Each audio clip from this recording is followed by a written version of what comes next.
오늘 말씀 요한일서 2장 7절부터 11절까지의 말씀입니다. 사랑하는 자들아, 내가 새 계명을 너희에게 쓰는 것이 아니라 너희가 처음부터 가진 옛 계명이니 이 옛 계명은 너희가 들은 바 말씀이거니와 다시 내가 너희에게 새 계명을 쓰노니 그에게와 너희에게도 참된 것이라. 이는 어둠이 지나가고 참 빛이 벌써 비침이니라. 빛 가운데 있다 하면서 그 형제를 미워하는 자는 지금까지 어둠에 있는 자요, 그의 형제를 사랑하는 자는 빛 가운데 거하여 자기 속에 거리낌이 없으나 그의 형제를 미워하는 자는 어둠에 있고 또 어둠에 행하며 갈 곳을 알지 못하나니 이는 그 어둠이 그의 눈을 멀게 하였음이라. 아멘. 오늘 말씀이 여러분들 삶에 실현된다면 참 천국을 한없이 누릴 수 있을 것입니다. 제가 자신 있게 말씀드릴 수 있는 것은 제가 개인적으로 체험하기 때문인 것이, 오늘 이 말씀을 여러분들이 실현한다면 행복은 보장되어 있어요. 사도 요한은 나의 자녀들아라고 부르며 화목제물 대신 그리스도와 부활 승천하셔서 우리의 영원한 보혜사 되신 우리 주님을 알려주었습니다. 그런데 오늘 우리가 나누는 말씀에 대해서는 사랑하는 자들아라고 부르며 가르칩니다. 즉 사도 요한은 주의 자녀들을 너무나 사랑함으로 반드시 알려주고 싶은 진리를 전하고 있는 것이, 이 요한일서 내에서만 찾아보아도 사도 요한은 사랑하는 자들아라는 표현을 6번 사용하면서 이 독자들의 주의를 집중시키며 대단히 중요한 말씀을 전합니다. 요한일서에 나오는 6번의 사랑하는 자들아를 제가 한번 말씀해 드릴 텐데 그 말씀의 소중함을 한번 느껴볼 수 있으면 좋겠어요. 사랑하는 자들아, 우리가 지금은 하나님의 자녀라. 장래에 어떻게 될지는 아직 나타나지 아니하였으나 그가 나타나시면 우리가 그와 같을 줄을 아는 것은 그의 참모습 그대로 볼 것이기 때문이니 주를 향하여 이 소망을 가진 자마다 그의 깨끗하심과 같이 자기를 깨끗하게 하느니라. 사랑하는 자들아, 만일 우리 마음이 우리를 책망할 것이 없으면 하나님 앞에서 담대함을 얻고 무엇이든지 구하는 바를 그에게서 받나니 이는 우리가 그의 계명을 지키고 그 앞에서 기뻐하시는 것을 행함이라. 사랑하는 자들아, 영을 다 믿지 말고 오직 영들이 하나님께 속하였나 분별하라. 많은 거짓 선자가 세상에 나왔음이라. 사랑하는 자들아, 우리가 서로 사랑하자. 사랑은 하나님께 속한 것이니 사랑하는 자마다 하나님으로부터 나서 하나님을 알고 사랑하지 아니하는 자는 하나님을 알지 못하나니 이는 하나님은 사랑이심이라. 사랑하는 자들아, 하나님이 이같이 우리를 사랑하셨은즉 우리도 서로 사랑하는 것이 마땅하도다. 얼마나 아름다운 이 신앙의 가장 골수와 같은 내용들을 사랑하는 자들아 라고 얘기하면서 전해주는지 몰라요. 그리고 우리의 오늘 본문도 사랑하는 자들아 라고 하며 대단히 중요한 내용을 알려주는 것입니다. 사랑하는 자들아, 내가 새 계명을 너희에게 쓰는 것이 아니라 너희가 처음부터 가진 옛 계명이니 이 옛 계명은 너희가 들은 바 말씀이거니와 다시 내가 너희에게 새 계명을 쓰노니 그에게와 너희에게도 참된 것이라. 이는 어둠이 지나가고 참빛이 벌써 비침이니라. 너무나 아름다운 말씀인 것 같은데 여러분, 이 말씀을 이해한다는 것은 대단히 어렵습니다. 대단히 어려워요. 이 7절과 8절을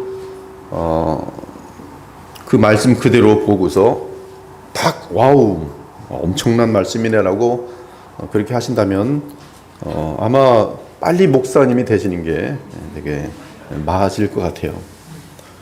근데 뭔지 모르지만 은혜로운 것 같다 이렇게 머무시면은 참 성경을 읽으시면서 투명하지 않고 정직하지 않고 세뇌가 되기 쉬운 그러한 부류입니다. 오늘 이 말씀은 쉽지 않아요. 그런데 무한한 복이 되는 말씀이라 이 말씀이. 사랑하는 여러분, 지금까지 사도 요한은 참신자와 관련해서 진리와 계명에 대해 말했습니다. 진리에 속하여 계명을 지키는 것이 복음의 핵심이라고 알려주었어요. 이에 하나님은 빛이시라고 선언하며 우리도 빛 가운데 행하여야 한다고 말하였습니다.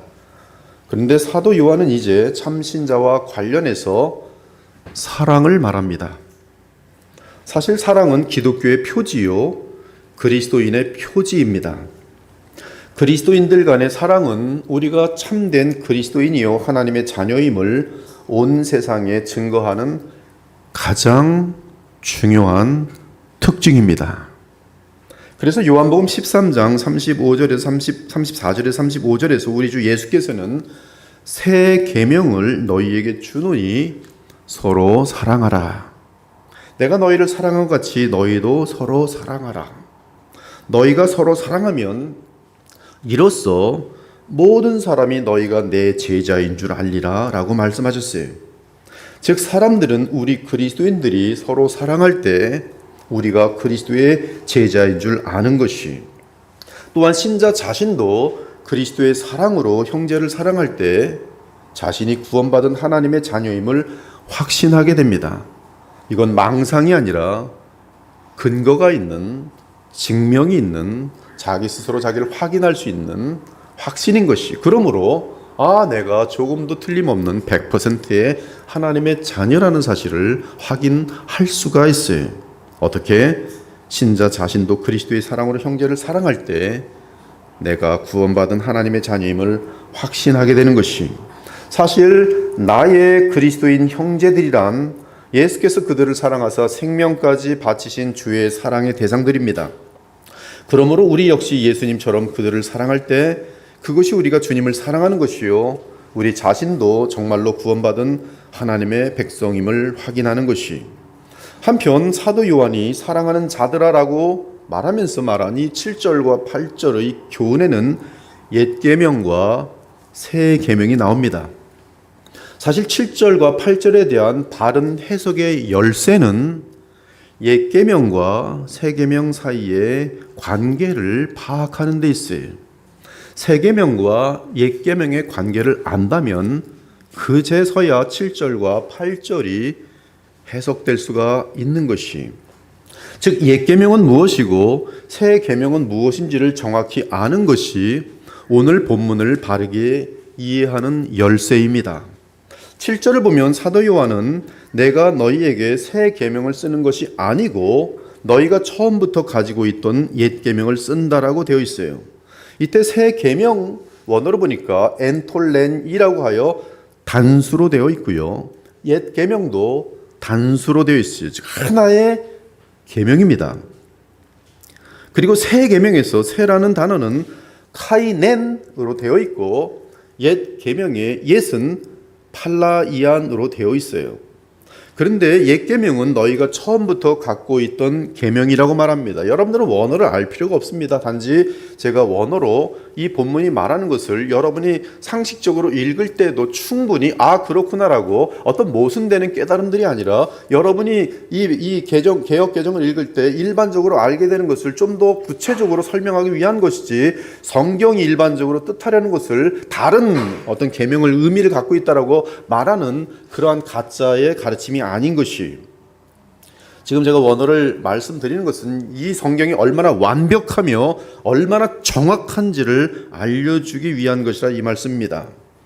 이 놀라운 것은 이 옛 계명은 너희가 처음부터 갖고 있던 계명이라고 말하고 있어요. 7절에서 놀라운 것은 옛 계명은 처음부터 가지고 있는 계명이라고 하여 에키케테라는 미완료형 동사를 사용하고 있는 반면, 들은 바 말씀이라고 할 때는 이 뒤에 보면 바로 너희가 이 옛 계명은 너희가 들은 바 말씀이거니와, 이 들은 바 말씀에서는 에쿠사테라는 과거형을 사용하고 있습니다. 즉 옛 계명은 과거에서부터 계속 있어 온 것이며 앞으로도 계속 있을 것이지만, 그래서 미완료형이지만 들은 바 말씀은 옛 계명인데 과거에 들은 메시지라고 되어 있어요. 그리고 더 놀라운 것은 같은 절 7절에서 단수로 된 옛 계명과 과거에 들은 바, 개역개정이 들은 바라고 하면서 정확하게 과거를 지시하는 것은 대단히 깊게 번역을 한 의도가 보여집니다. 이 단수로 된 옛 계명과 너희가 가지고 있는, 즉 이 미완료형, 과거부터 있었지만 지금도 진행되고 앞으로도 계속 진행될 이 옛 계명과 과거에 들은 바 말씀이 일치되고 있어요. 옛 계명은 너희가 들은 바 말씀이거니와 일치되고 있어요. 그러면 옛 계명은 무엇이고 새 계명은 무엇입니까? 옛 계명에 대한 단서는 이 7절과 더불어 중복되는데 요한일서 3장 11절에 있어요. 여러분의 눈으로 직접 확인하는 것이 솔라 스크립트라, 여러분 눈으로 확인하는 거 되게 중요한 것 같아요. 요한일서 3장 11절에 있어요. 우리는 서로 사랑할지니 이는 너희가 처음부터 들은, 계명이라 그러면 이제 7절하고 오늘 2장 7절하고 정확하게 동일한 표현이 될 텐데 뭐라고 돼 있어요? 소식이라. 근데 그래도 뭐 내용은 맞죠 지금, 그렇죠? 단어만 계명이 소식으로 바뀌었어요, 그렇죠? 우리는 서로 사랑할지니 이는 너희가 처음부터 들은 소식이라. 그런데 요한일서 3장 11절을 원어로 보면 그 구절에는 옛 계명 또는 아까 들은 바 말씀 대신에 호 앙겔리아라고 하여 소식이라는 단어가 쓰였어요. 즉 계명, 말씀, 들은 바 말씀, 이 소식 세 개는 지금 같은 계통에 있는 것이죠. 그리고 그 소식은 처음부터 들은 바 우리가 서로 사랑하여야 한다는 것이, 재미난 것은 신약에서 소식은 기쁜 소식이라고 하여 유앙겔리온, 복음. 근데 여기서 말하는 소식은 과거에 들은 바 소식으로서 구약 시대에 맞물려 있어요. 즉 구약의 말씀 또는 소식의 모든 핵심은 옛 계명인데 그것은 처음부터 가지고 있던, 즉 하나님으로부터 시작된 것으로서 지금까지 이어왔고 앞으로도 그것은 진행된다는 의미의 에케케테라는 미완료형 동사가 쓰이고 있는 것이, 이로 보건대 들은 바 말씀 또는 들은 바 소식은 하나의 계명인 옛 계명으로 그 핵심이 요약될 수 있는 옛 언약인 것이, 즉 옛 계명은 바로 우리가 서로 사랑하여야 한다는 것이 단 하나의 계명입니다. 이것은 들은 바 말씀 그리고 들은 바 소식, 모든 것들을 포함하는 함께 같은 계통의 하나로 요약되는 계명인 것이 서로 사랑하라. 따라서 우리는 구약에서 주신 십계명의 핵심이 사랑의 계명이라는 것을 알 수 있습니다. 십계명은 단 하나의 계명인 사랑하라는 계명을 10개의 계명으로 풀어놓은 것이, 이것이 옛 언약의 핵심이며 사실 사랑하라는 계명은 영원한 주의 계명인 것이, 사랑하는 여러분, 구약 율법 및 특히 제사법으로 가득한 레위기를 보면 구약 율법의 핵심은 사랑하라는 계명으로 축약되는 것을 발견할 수 있어요. 레위기 11장부터는 그 당시 풍습에 관련한 율법이 나오고 16장은 절기에 대해 말하고 18장부터는 십계명과 관련된 도덕법 등을 말하는데 그 핵심으로 두 가지가 등장됩니다. 도덕법에 대해서 요약이 두 가지로 나와요. 첫 번째는 19장 2절로서 너희 이스라엘 자손의 온 회중에게 말하 이르되 너희는 거룩하라 이는 나 여호와 너희 하나님이 거룩함이니라. 그것이 계명의 핵심으로 강조되고 있어요. 그런데 동시에 18절을 보면 16절 이하에서 18절로 보면은 원수를 갚지 말며 동포를 원망하지 말며 내 이웃 사랑하기를 내 자신과 같이 사랑하라 나는 여호와니라 라고 도덕법을 요약하고 있어요. 놀라운 것은 우리 주 예수 그리스도께서 친히 정확하게 모든 구약의 계명들, 옛 율법을 또 옛 언약을 요약해 주셨습니다. 내 마음을 다하고 목숨을 다하고 뜻을 다하여 주 너의 하나님을 사랑하라 하셨으니 이것이 크고 첫째 되는 계명이요 둘째도 그와 같으니 내 이웃을 내 자신같이 사랑하라 하셨으니 이 두 계명이 온 율법과 선지자의 강령이니라. 그러므로 옛 계명, 들은 바 말씀, 들은 바 소식은 전부 옛 언약을 의미하는 표현으로서 그것을 하나의 명령으로 요약하면 사랑하라는 것이, 즉 주 하나님을 사랑하고 이웃을 사랑하는 사랑이 모든 율법과 선지자 즉 구약의 강령인 것이. 그러므로 사도 요한은 7절에서 사랑하는 자들아 내가 새 계명을 너에게 쓰는 것이 아니라 너희가 처음부터 가진 옛 계명이니 이 옛 계명은 너희가 들은 바 말씀이거니와 라고 말한 것이, 분명히 사도 요한은 내가 새 계명을 너희에게 쓰는 것이 아니다라고 말했어요. 이는 사랑하라는 것은 하나님이 주의 백성에게 주신 단 하나의 계명이라는 말씀이란 뜻이 분명하죠. 지금까지 말씀드린 내용에 대해서 여러분들이 깨끗한 진실한 마음을 가지고 있으면 아멘이 나올 거예요. 성경 전체가 사랑으로 끝나고 사랑을 말하는구나. 근데 구약도 전체가 사랑을 말한 것이구나. 처음부터 너희들이 갖고 있는 바, 가진 바, 또 들은 바, 구약에서 과거형으로 들은 바. 그러므로 새로운 계명이 아니라 새 계명이 아니라 옛 계명이니 사랑하라. 그런데 8절에서 사도 요한은 매우 해석하기 힘든 말을 해요. 다시 내가 너희에게 새 계명을 쓰노니. 여러분 7절과 8절을 읽으면 모순입니다. 방금 전에 요한은 내가 새 계명을 너희에게 쓰는 것이 아니니, 새 계명을 쓰는 것이 아니라 그랬어요. 근데 지금 8절에서 갑자기 다시 내가 너희에게 새 계명을 쓰노니, 지금 말장난합니까? 새 계명을 쓰는 것이 아니니, 그 다음에 하지 내가 새 계명을 쓰노니, 그리고 내용은 동일해요. 사랑하라. 사실 이것에 대한 이해는 구약과 신약의 연관성을 이해하는 것과 맞물려 있어요. 즉 성경 전체가 이 한 구절에 지금 맞물려 있다 이 말씀이. 이 성경은 유기체적인 그런 관계가 있기 때문에 그 어떤 것도 따로 떨어져 있지 않습니다. 항상 성경 어떤 한 구절은 이 창세기부터 계시록까지 다 연결되어 있어요. 근데 오늘 이 말씀도 동일하게 이 구약과 신약이 다 맞물려 있는 것이. 그러면 이 구약과 신약의 그 연관성을 이해하는 것과 맞물려 있다고 했는데 그 연관성은 무엇입니까? 그렇습니다. 구약과 신약 사이에는 연속성이 있고 불연속성이 있는 것이. 연속성의 관점에서는 구약과 신약은 같은 명령, 같은 말씀, 같은 소식을 갖고 있지만 잘 들으셔야 돼요. 구약과 신약이 전하는 소식은 같은 소식, 말씀도 같은 말씀, 계명도 같은 계명이지만 불연속성의 관점에서는 구약의 명령과 신약의 명령, 구약의 말씀과 신약의 말씀, 구약의 소식과 신약의 소식은 같지 않다는 것이.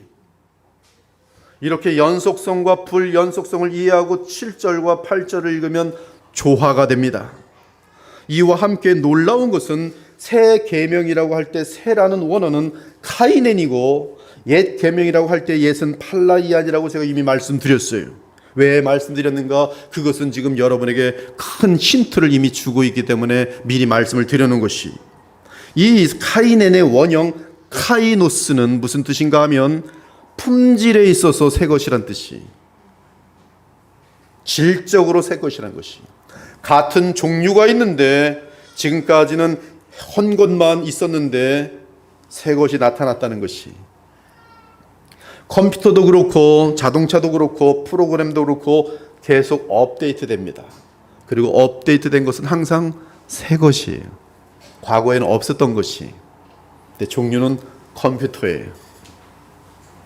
자동차예요. 그렇죠? 그런데 구약과 신약은 업데이트가 단 한 번 됐고 단 한 번 된 업데이트는 영원할 것이. 그래서 연속성이 있고 업데이트 때문에 불연속성이 있어요. 그리고 이러한 업데이트는 다름 아닌 성령의 오심과 성도 안에 내재하심으로 인한 질적인 변화예요. 성령의 오심은 그리스도께서 부활 승천하셨다는 뜻이고, 그리스도께서 부활 승천하셨다는 것은 그리스도께서 성삼위 하나님의 뜻을 이 땅에 완전하게 실현하셨다는 뜻이, 그 절정은 십자가의 속량이죠. 그러므로 하나님의 뜻이 그리스도의 오심으로 인해 이 땅이 이루어짐으로써 성령께서 주의 백성의 마음에 내재하시며 새로운 시대를 여신 것이. 그래서 새 계명에서의 예세 쓰인 헬라어 팔라이오스는 오랫동안 과거에 쓰여온 헌것, 오래된 것이란 뜻이. 그런데 종류는 같지만 업데이트된 새로운 계명이 주어진 것이. 예, 우리 예수님은 옛 계명과 새 계명, 옛 말씀과 새 말씀, 옛 소식과 새 소식의 차이를 이렇게 비유로 말씀하셨어요. 생배 조각을 낡은 옷에 붙이는 자가 없나니 이는 기운 것이 그 옷을 당겨 헤어짐이 더하게 되며 새 포도주를 낡은 가죽 부대에 넣지 아니하나니 그렇게 하면 부대가 터져 포도주도 쏟아지고 부대도 버리게 됨이라. 새 포도주는 새 부대에 넣어야 둘이 다 보존되느니라. 즉 생배 조각이나 옷은 같은 종류지만 질이 달라요. 낡은 가죽 부대와 새 부대는 같은 종류지만 새 포도주를 담으려면 새 부대가 필요해요. 즉 새 언약 시대가 열렸다는 것이, 새 계명의 시대가 열렸다는 것이, 새 소식의 시대가 열렸다는 것이, 심지어 성경의 마지막 책인 계시록에서도 새 하늘과 새 땅에 대해 정확하게 같은 카이노스를 사용하면서 새 하늘과 새 땅은 과거의 하늘과 밑 땅과 이어지는 질적 개념의 새 하늘과 새 땅을 말하고 있어요. 또 내가 새 하늘과 새 땅을 보니 처음 하늘과 처음 땅이 없어졌고 바다도 다시 있지 않더라. 보좌에 앉으신 이가 이르시되 보라 내가 만물을 새롭게 하노라 하시고 또 이르시되 이 말은 신실하고 참되니 기록하라 하시더라. 그러므로 새 하늘과 새 땅은 지금 우리의 하늘과 땅과 연속성이 있을 것이며 또한 무한한 불연속성이 있을 것이, 지금 우리의 낡은 모습은 그날의 부활의 영광체를 얻게 될 텐데 우리 자신에게도 역시 연속성과 불연속성이 있을 것입니다. 분명히 부활한 나는 이 땅에 살던 나인데 종류가 너무나 업데이트된 영광스러운 나로 변해 있을 것이, 아무튼 그리스도의 십자가의 죽으심으로 인해 하나님은 예수님을 죽음에서 일으켜 세우셨는데 그때 모든 것이 영적으로 새롭게 되었어요. 그리고 새롭게 된 것은 전 우주적입니다. 그런즉 누구든지 그리스도 안에 있으면 새로운 피조물이라, 새로운 창조라는 것이, 새로운 창조에 속하게 되었다는 것이, 이전 것은 지나갔으니 보라 새 것이 되었도다. 그러므로 부활의 영으로 거듭난 신자들 역시 과거 사람과 거듭난 후의 사람 사이에 연속성과 불연속성이 있는 것이며, 거듭나기 전 사람과 지금의 거듭난 사람 분명히 연속성이 있어요. 추억도 연속성이 있고 사람과의 만남과 관계도 연속성이 있고요. 근데 그 사람은 질적으로 바뀌어 있어요. 거듭나서 하늘의 사람이 되어 있어요. 죽음 이후에도 연속성과 불연속성이 있어요. 그래서 영원한 것들만이 남게 되는 것이, 이는 이 세상도 마찬가지입니다. 이 세상에 속한 부패한 것들, 어둠의 것들, 마귀에게 속한 모든 것들이 전부 다 불못에 던져지고 새 하늘과 새 땅에는 완전한 선과 빛과 사랑과 거룩함과 평강과 기쁨만이 차고 넘치는 것이, 즉 선한 모든 이 땅의 것들은 과거 때나 현재나 영원한 장래나 계속 이어지는 것이. 그러므로 여러분들이 이 땅에서의 선함들은 여전히 부활한 이후에도 갖고 있을 것이, 그러나 여러분에게 있었던 이 썩어질 죄성들과 이 모든 것들은 제거되면서 여러분은 영원히 영광스러운 존재로 바뀌어 있을 것이, 그러나 지금의 여러분이며 새로운 피조물일 뿐이. 그런데 그러한 새로운 종류의 영원한 미래가 예수님의 십자가 속량 이후로 성령의 오심과 함께 이 땅에 임한 것이, 그 뜻이 바로 사도 요한이 8절 끝에 그에게와 너희에게도 참된 것이라 이는 어둠이 지나가고 참 빛이 벌써 비침이니라 라고 덧붙인 내용이. 사랑하는 여러분, 마음속에 이 말씀들이 깨달아지길 간절히 바라요. 왜냐하면 이것을 알고 이 지식을 가지고 살아갈 때에 여러분에게는 이루 말할 수 없는 내 능력이 아닌 하나님의 은혜로 살 수 있는 비결들을 이미 머릿속에 알고 있기 때문에 갈등은 하지만 어디로 가야 되는지를 알게 되는 것이.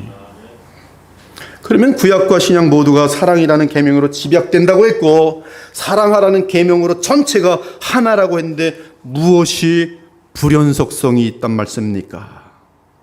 그렇습니다. 성령으로 인한 생명력이 불연속성이. 과거에는 인간의 힘으로 주의 도움을 받아 사랑했다면 지금은 폭포수와 같은 생명을 받아 사랑할 수 있게 된 것이, 과거의 율법을 지키는 것은 그저 희미한 불빛과 같은 촛불 또는 형광 등의 도움을 받아 순종했는데 그리스도께서 십자가의 속량을 치르시고 부활 승천하셔서 성령을 보내신 이후로는 우리가 율법을 지키는 것이 어마어마한 거룩한 그러한 힘과 함께 너무 쉬워진 것이. 로마서 7장과 8장을 보면 바울은 새로운 변화의 시대를 자각하게 되면서 개인의 삶에 어마어마한 변화를 얻게 됩니다. 그것은 생명의 성령의 법이 예수 그리스도 안에서 주어졌다는 사실을 알고 변화되는 것이. 그는 이 사실을 깨달아 알기 전까지는 이 법을 자신의 개인의 삶에 적용하지 못하고 있었습니다. 그래서 죄와 늘 갈등하면서 너무나 연약한 자신의 모습을 보면서 항상 한숨을 쉬며 괴로워하고 있었어요. 우리가 율법은 신령한 줄 알거니와 이것을 지켜야 되는데, 이 신령한 말씀대로 살아야 되는데, 내가 행하는 것을 내가 알지 못하노니 곧 내가 원하는 것을 행하지 아니하고 도리어 미워하는 것을 행함이라. 만일 내가 원하지 아니하는 그것을 행하면 내가 이로써 율법이 선한 것을 시인하노니 이제는 그것을 행하는 자가 내가 아니요 내 속에 거하는 죄니라. 내 속 곧 내 육신에 선한 것이 거하지 아니하는 줄을 아노니 원하면 내게 있으나 선을 행하는 것은 없노라. 내가 원하는 바 선을 행하지 아니하고 도리어 원하지 아니하는 바 악을 행하는도다. 만일 내가 원하지 아니하는 그것을 하면 이를 행하는 자가 내가 아니요 내 속에 거하는 죄니라. 이 바울의 이름 말할 수 없는 율법을 너무나 깊게 알고 있는 성령의 도우심으로 율법을 환하게 알고 있는 바울이 율법을 볼 때마다 그 요구를 전혀 이루어주지 못하는 자신의 모습을 보면서, 오히려 반대로 나아가는 것을 보면서, 오히려 하지 말라는 것을 더 많은 유혹을 받는 자신을 보면서 자기 자체에 대한 존재에 대해 정확하게 주의 계시를 받아 파악하고 있는 고백들인 것이. 그러므로 내가 한 법을 깨달았노니 곧 선을 행하기 원하는 나에게 악이 함께 있는 것이로다. 고통의 깨달음이. 내 속사람으로는 하나님의 법을 즐거워하되 거듭났기 때문에 하나님 말씀이 옳은 것이며 하나님 살아계시며 하나님이 심판자시며 이제 내 인생을 청산하실 분이라는 거 다 아는데, 그래서 하나님의 법을 즐거워하는데 내 지체 속에서 한 다른 법이 내 마음의 법과 싸워 내 지체 속에 있는 죄의 법으로 나를 사로잡는 것을 보는도다. 요까지 상태 속에서 바울이 말합니다. 오호라, 나는 곤고한 사람이로다. 죽는 그날까지 이 갈등 속에서, 팽팽한 갈등 속에서 어떤 때는 이기는 것 같지만 또 어떤 때는 또 쓰러져서 또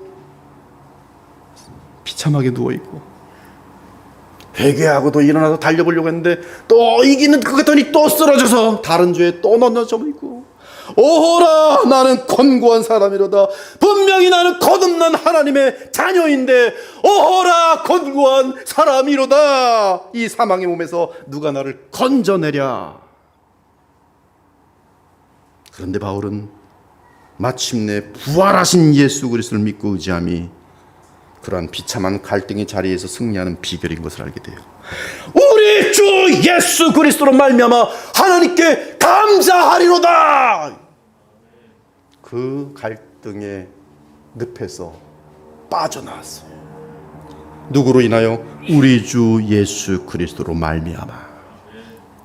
그런즉 내 자신이 마음으로는 하나님의 법을, 육신으로는 죄의 법을 섬기노라. 그러므로 이제 그리스도 예수 안에 있는 자에는 결코 정죄함이 없나니 이는 그리스도 예수 안에 있는 생명의 성령의 법이 죄와 사망의 법에서 나를 해방하였음이라. 율법이 육신으로 말미암아 연약하여 할 수 없는 그것을 하나님은 하시나니 곧 죄로 말미암아 자기 아들을 죄 있는 육신의 모양으로 보내어 육신의 죄를 청하사 육신을 따르지 않고 그 영을 따라 행하는 우리에게 율법의 요구가 이루어지게 하려 하심이니라. 너희가 육신대로 살면 반드시 죽을 것이로되 영으로서 몸의 행실을 죽이면 살리니 무릇 하나님의 영으로 인도함을 받는 사람은 곧 하나님의 아들이라. 이 현상에 대해서 구약에서는 미래에 있을 가장 복된 메시아 시대의 현상으로 예언하며 바라보고 있었어요. 주께서 이르시되 볼지어다 날이 이르리니 내가 이스라엘 집과 유다 집과 더불어 새 언약을 맺으리라. 또 주께서 이르시기를 이 언약은 내가 그들의 열조의 손을 잡고 애굽 땅에서 인도하던 내던 날에 그들과 맺은 구 언약과 같이 아니하도다. 그날 후에 내가 이스라엘 집과 맺을 언약은 이것이니 새 언약이에요. 내 법을 그들의 생각에 두고 그들의 마음에 이것을 기록하리라. 나는 그들에게 하나님이 되고 그들은 내게 백성이 되리라. 또 각각 자기 나라 사람과 각각 자기 형제를 가르쳐 이르기를 주를 알라 하지 아니할 것은 그들이 작은 자로부터 큰 자까지 다 나를 알미라. 내가 그들의 불의를 긍휼히 여기고 그들의 죄를 다시 기억하지 아니하리라 하셨느니라. 새 언약이라 말씀하셨음에 첫 것은 낡아지게 하신 것이니 낡아지고 쇠하는 것은 없어져 가는 것이니라. 완벽한 동일한 개념이 그가 거룩하게 된 자들을 한 번의 제사로 영원히 온전하게 하셨느니라. 또한 성령이 우리에게 증언하시되 주께서 이르시되 그날 후로는 그들과 맺을 언약이 이것이라 하시고 내 법을 그들의 마음에 두고 그들의 생각에 기록하리라 하신 후에 또 그들의 죄와 그들의 불법을 내가 다시 기억하지 아니하리라 하셨으니 이것들을 사하셨은즉 다시 죄를 위하여 제사 드릴 것이 없느니라. 그러므로 형제들아 우리가 예수의 피를 힘입어 성소에 들어갈 담력을 얻었나니 그 길은 우리를 위하여 휘장 가운데로 열어놓으신 새로운 살 길이요 휘장은 곧 그의 육체니라. 예레미야, 에스겔, 또 이사야 전부 새 언약의 시대에 대해서 묘사해 놨어요. 이사야 같은 경우는 그 새 언약 시대가 오면 우리의 마음이 살같이 부드러워진다.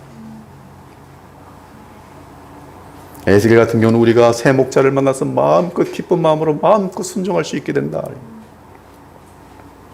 그러면 우리는 구체적으로 이제 계명에 대해서 질문을 할 수가 있어요. 목사님, 대충 희미하게나마 무슨 말씀인지 알아듣겠습니다. 결국 예수님의 십자가의 속량과 부활하심으로 우리는 새 시대가 열렸다는 말씀이고 거기 들어가면 어떤 새로운 변화가 있다는 것.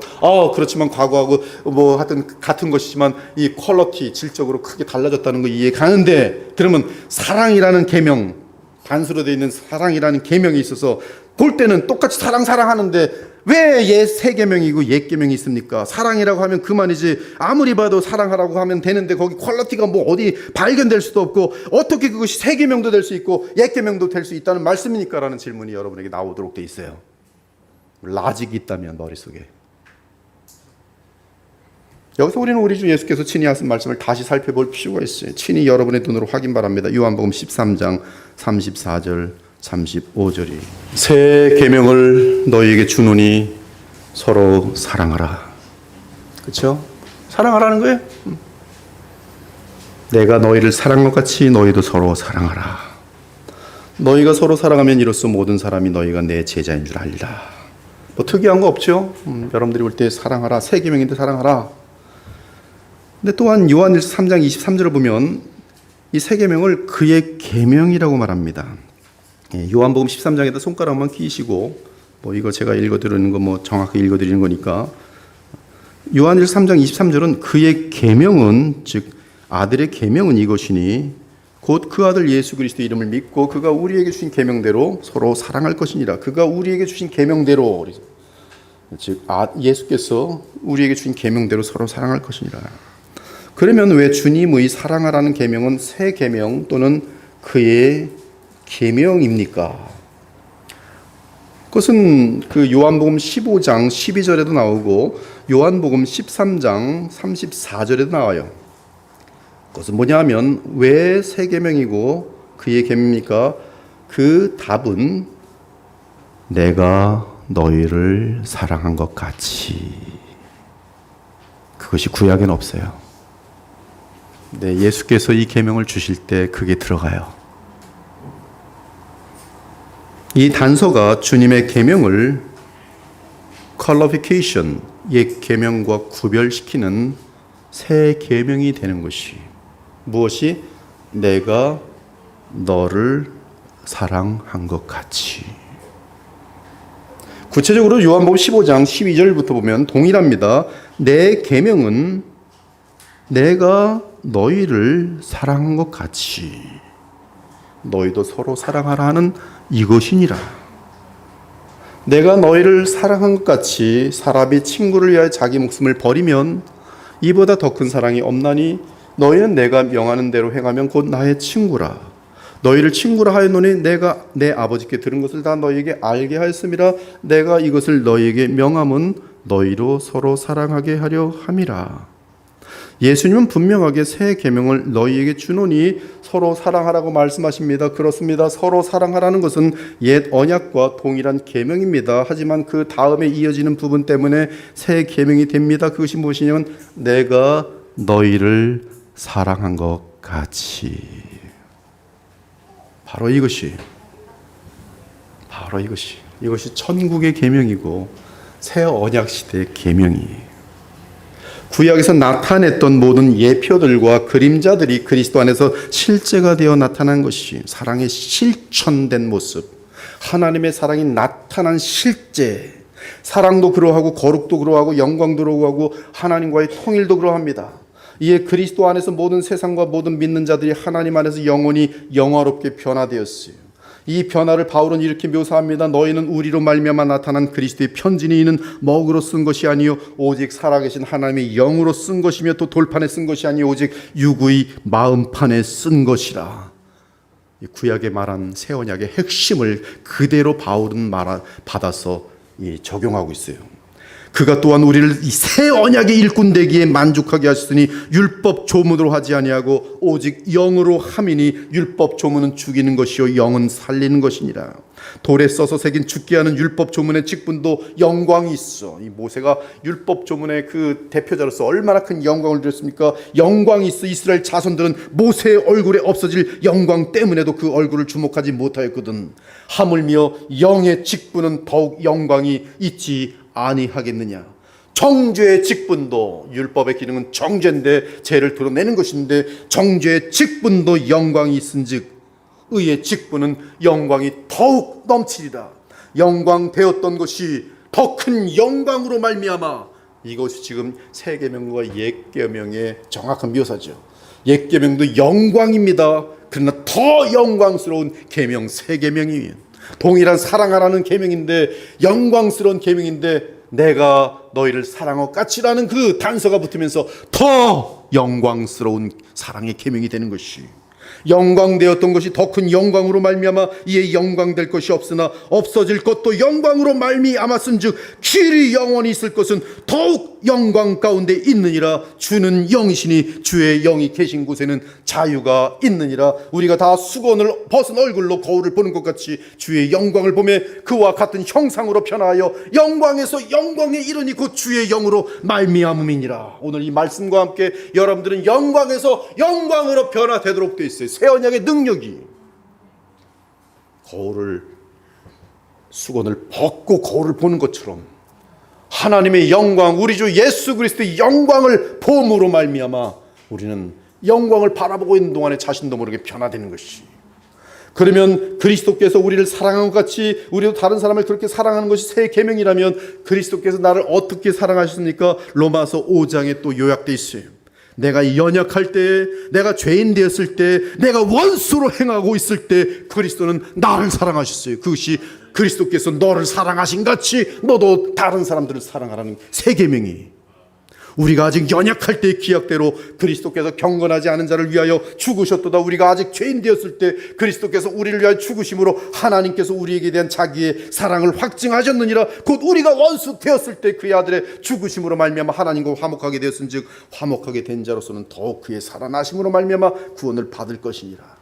우리가 연약할 때, 우리가 하나님의 원수가 되었을 때, 우리가 아직 죄인 되었을 때 우리의 단점과 죄악에도 불구하고 그리스도께서 우리를 위하여 죽으심으로 하나님께서 우리를 사랑하신 자기의 사랑을 확증하셨다는 것이. 그러므로 주께서 내가 괴수 같은 타락한 죄인임에도 불구하고 나를 사랑하신 것 같이 나도 이웃이 험악하고 나를 조롱하고 대적하고 미워함에도 불구하고 그들을 십자가의 사랑으로 사랑하는 그것이 곧 새 계명이. 새 계명을 듣고 나니까 깜깜해지죠. 그게 참 나를 좋아하는 사람 사랑하고 그냥 같이 식구들 사랑하는 건 좋겠지만 갑자기 왜 삼천포로 뛰십니까? 원수를 사랑하라니요. 그런데 여러분들이 하나님의 원수 되었을 때 하나님이 사랑하셨단 말씀입니다. 여러분이 연약할 때, 범죄하고 있을 때 사랑하셨단 말씀입니다. 나아가 원수까지도 사랑하는 사랑이 십자가에서 나오는 사랑으로서 그 사랑을 실천하는 것이 바로 새 계명이. 그러므로 주님의 새 계명은 불구하고의 사랑을 요청하는 계명이, 그것이 하나님의 나라의 능력이. 새 계명은 때문의 사랑도 아니요 만일의 사랑도 아닙니다. 새 계명의 특징은 상대방의 방언행에도 불구하고 주께서 내게 베푸신 사랑을 기억하며 그것을 기준으로 삼아서 인내 가운데 다른 사람에게 여전히 주의 사랑을 나타내는 것, 그것이 곧 새 계명이. 그러므로 주께서 주신 사랑의 새 계명은 내 자신의 자존심과 교만과 육신의 세력을 죽이기 위한 많은 기도가 필요합니다. 또한 이러한 새 언약의 사랑은 성령의 살아있는 역사가 우리 마음속에 있을 때야 실천되는 사랑이기 때문에 쉬지 않고 성령을 구해야만 가능한 사랑인 것이.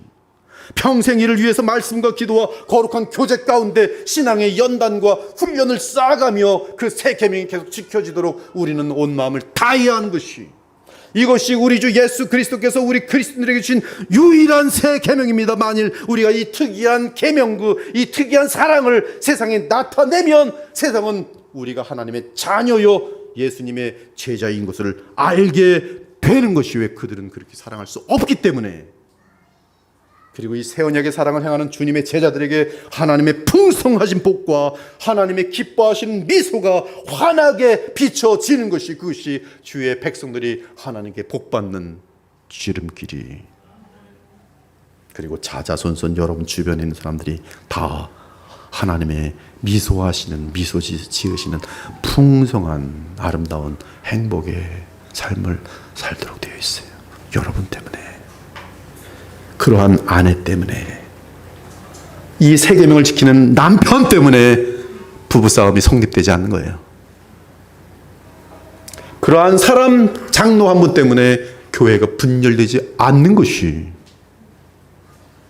사랑하는 여러분, 이러한 새 계명의 사랑으로 내가 다른 사람을 사랑하는 것이 바로 예수께서 우리에게 주신 새 계명의 기준입니다. 그러므로 이 사랑은 이방인에게는 불가능한 사랑입니다. 오직 거듭난 그리스도에게만 가능한 사랑으로서 우리 예수께서 우리에게 계명으로 요청하고 계시는 것이, 따라서 이러한 종류의 사랑이 우리에게 없으면 우리는 가짜 그리스도인이,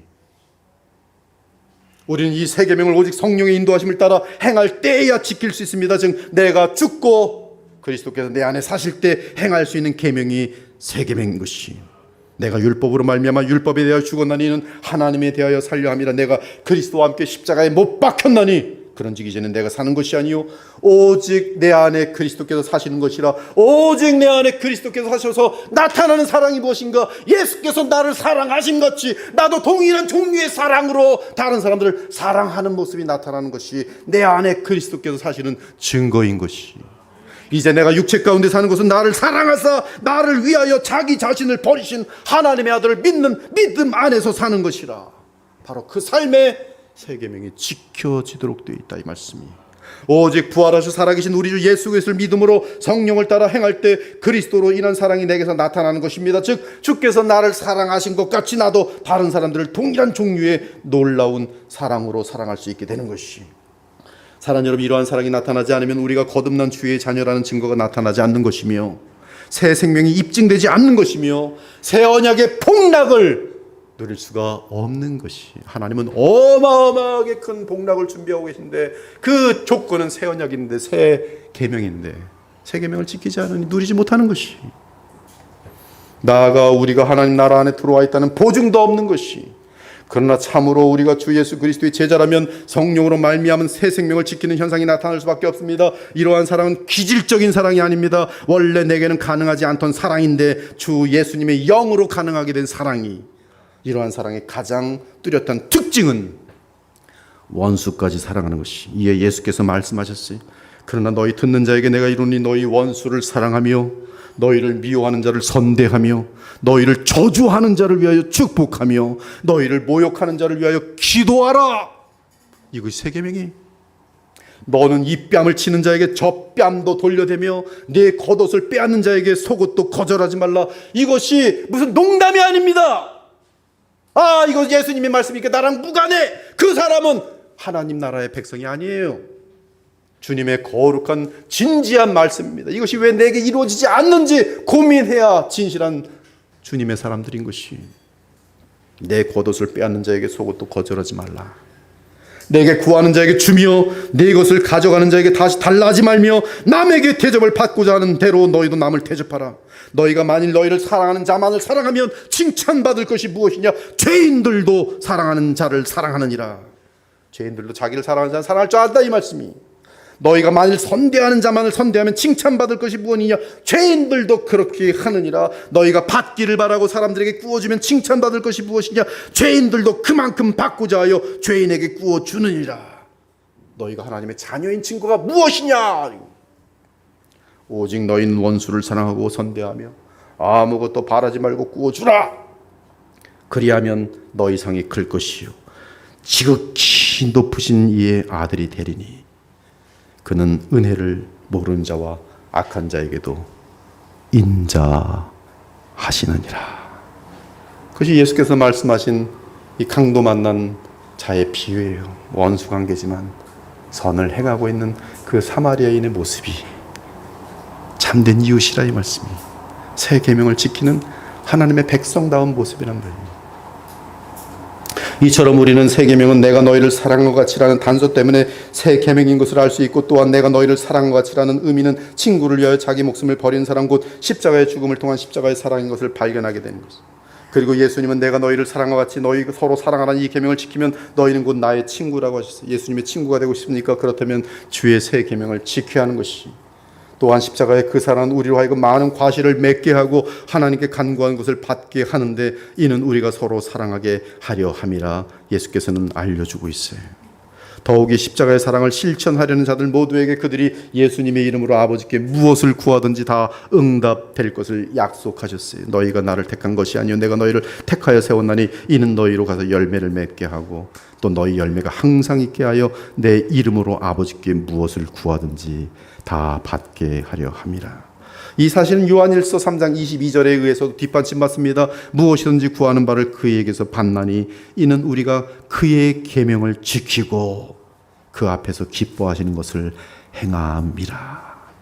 그러므로 다른 일반적인 사랑과는 구별되는 이 십자가의 사랑을 행하려는 자들에게 특별한 기도 응답이 약속되어 있고, 이러한 사랑을 할 수 있도록 주 예수께서 우리를 택하시고 우리를 위하여 목숨을 버리신 것이며, 이에 이 십자가의 사랑으로 서로 사랑하라고 새 계명을 부탁하시며 성령을 우리에게 보내주신 것이, 그가 우리를 위하여 목숨을 버리셨으니 우리가 이로써 사랑을 알고, 즉 서로 사랑하라 그럴 때 우리 모두는 다 피상적이고 개념적일 뿐이지 그 사랑이 실천된 구체적인 예를 각자 다 틀리게 알고 있는데, 오늘 새 언약 가운데 새 계명 가운데 정확하게 기준을 알려주세요.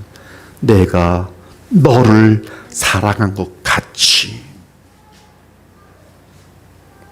그가 우리를 위하여 목숨을 버리셨으니 이로써 우리가 사랑을 알고 우리도 형제들을 위하여 목숨을 버리는 것이 마땅하니라. 이 새 계명이 천국의 유일한 계명이며 새 언약 속에서의 가장 귀한 계명이, 그리고 제가 말씀을 전하기 전에 보증하였던 대로 정말로 그렇게 되어져 볼 때, 원수를 위하여 눈물로 기도해 볼 때, 나의 등을 쳤는데도 그를 용서하면서 오히려 선을 행할 기회를 놓치지 말고 선을 행하여 보았을 때, 이 힘이 내게 있지 않고 나를 부인하면서 주님 붙들고, 싫은데도 한쪽 옛사람의 감정은 싫은데도 그러나 주의 말씀을 순종하는 마음 가지고 나를 부인하며 집행해 보았을 때, 그리고 1, 이틀 후에 나타나는 현상들을 보면 하나님의 기뻐하시는 증거들이 잔잔히 나타나는 것을 볼 때, 하나님은 살아 계시는구나, 하나님은 사랑으로 역사하시는구나. 주님 없었다면 지금 아버지와 나는 원수 중에 원수였을 텐데, 주의 말씀대로 순종한 그 작은 행위 때문에 지금은 친구가 되었구나. 할렐루야, 감사합니다. 감사합니다. 그때 큰 실수를 해버릴 뻔했습니다. 감사합니다. 그때 주님 말씀 믿고 새 계명대로 행했으니 이렇게 영원히 행복하게 됐는데, 그때 새 계명대로 행하였다면 정말 불행하면서 가정이 갈갈이 찢어졌을 텐데, 새 계명대로 내가 행했더니 부부관계도 서로 사랑하게 되고 가족도 깨어지지 않고, 이 모든 것이 가만히 돌아보면 그때 새 계명을 기도하면서 주여 도와주시옵소서, 나는 막 싫은데 순종하겠습니다. 그게 새 계명이에요. 그것이 그리스도인들을 세상 사람과 구분시키는 새 계명이며, 세상 사람들은 할 수 없는 새 계명이, 주 예수께서 주신 새 계명은 성령이 없는 사람들은 지킬 수 없는 계명입니다. 거듭나지 않은 사람은 할 수 없는 사람. 그러나 하나님의 자녀들은 그들 안에 그리스도의 영이 있기 때문에 예수께서 주신 새 계명을 지킬 수 있고, 예수께서 나를 사랑하심에 대해 나는 분명히 경험하여 알고 있기 때문에 또한 그 사랑을 나도 배워서 행할 수가 있는 것이, 그때 우리를 통하여 생명이 흐르고 사랑이 흐르고 빛이 흐르고 평강이 흐르고 감사가 흐르고 기쁨이 퍼져나가는 것이, 어느새 우리로 인하여 천국이 이곳저곳에 임하게 되는 것이, 마지막으로 9절의 11절을 보면 빛 가운데 있다 하면서 그 형제를 미워하는 자는 지금까지 어둠에 있는 자라고 말합니다. 그리고 어둠에 행하는 자는 갈 곳을 알지 못하나니 이는 그 어둠이 그의 눈을 멀게 하였다고 합니다. 이 부분은 오늘 말씀에서 다음 주로 넘기도록 할게요. 새 계명까지만 오늘 말씀하고 오늘 또 이 생일 기도도 해야 되고 그래서 지금 원래 11절까지 하려고 했는데 10절부터는 9절부터는 다음 주에 넘어가도록 하겠습니다. 기도하겠습니다. 하나님 감사합니다. 오늘 주님의 성경 전체에서 주의 마음을 조금이나마 또 말씀 선포를 통해서 또 알게 하신 것을 감사합니다. 그렇습니다. 우리의 본성은 죄에 속하여서 주의 말씀이 너무나 싫고 말 같지가 않아서 거부하고 싶은 마음이 크지만 주님 그 길만이 진정 하나님의 나라를 누리는 길이며 또 우리가 얼마나 아름다운 삶을 살 수 있는 복된 길인지를 오늘 또 확인받았으니 주님 이 자리에 앉아 예배하는 자들마다 자기를 부인하고 그리스도께서 내 안에 사시는 믿음의 삶을 다 살아가서 정말 영원한 보람 있는 아름다운 삶을 살아내시는 하나님의 복된 주의 보혈로 값주고 사신 영광스러운 주의 자녀들이 다 되게 하여 주시옵소서.